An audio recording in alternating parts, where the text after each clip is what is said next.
Nativism in the Andrew Jackson administration of 1828 versus Nativism in the Donald Trump campaign of 2016. Nativism is defined as the policy of protecting the interests of native inhabitants against those of immigrants. Andrew Jackson was the 7th President of the United States of America, winning the election of 1828. As President, Jackson instigated discriminatory laws to move the Native American population, which is actually very ironic, considering that they are the ones who are native to America.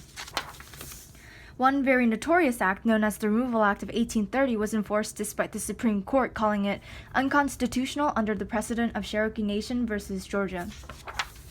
The Removal Act of 1830 called for the resettlement of Native Americans from the east of the Mississippi River to the lands west of it. Although the removal was initially a voluntary act, it became mandatory under the whim of the government. Nearly the entire Native American population that had inhabited the southeastern United States were forcibly moved west. Specifically, the Cherokee Indians suffered massive losses in their traveling to Oklahoma on the infamous Trail of Tears. The reason the Removal Act was enforced in the first place was to get rid of the obstacle of expansion, the Native American population. With the obstacle out of the way, land-avaricious Americans were able to expand freely without significant issues related to the actual native population. Apart from the Removal Act of 1830, Jackson also commenced a series of Indian removal treaties with bribes offered to the Native American population. The removal and the multiple treaties serve as an example of nativism because they are both acts to benefit the American people by potentially harming/going against another ethnic group of people. Donald Trump is the 45th president-elect to take office on January 20th, winning the election of 2016. During his campaign, Trump declared that as president, he would build a wall on the border of Mexico and America and make Mexico pay for building the wall. He claimed that the wall would prevent illegal immigrants, who are essentially criminals, from crossing the border into America. He also stated that he would repeal Obama's executive order that protected undocumented immigrants. Specifically, Trump's speech on immigration given in Arizona was the topic of a lot of controversy. He gave a nativist rant about how immigrants are degrading America and pose a significant threat to Americans. Trump declared that he would triple the amount of deportation officers and have zero tolerance for undocumented immigrants who commit a crime, meaning he would directly deport them to their country of origin. Trump's decisive plan to reform and create immigration laws is a clear example of nativism.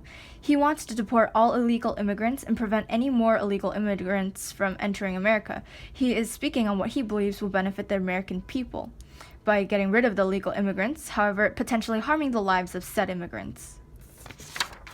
Jackson and Trump are similar in that they both believe in nativism.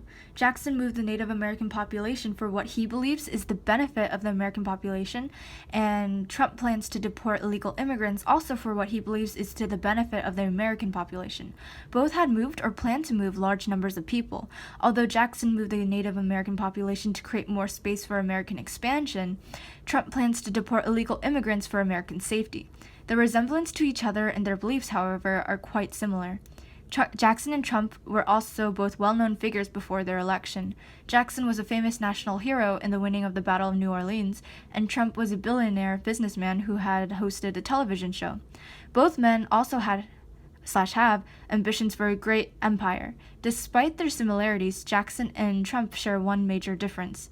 Jackson was a common man. He was a man who fought for the common people and fought any legislation that was more beneficial to the wealthy. Trump, on the other hand, is, as stated before, a billionaire. He will likely pass more legislation to support the wealthy. It is clear that both presidents, however, have a strong sense of nativism. They both believe that the American population is superior to others, and they are both willing to go through great lengths to protect and glorify the American population. Although it is not awful to want to protect one's nation and the people who preside in the nation, it is not morally acceptable to put down another ethnic group for the sake of said nation. Doing so would only reflect poorly on the nation.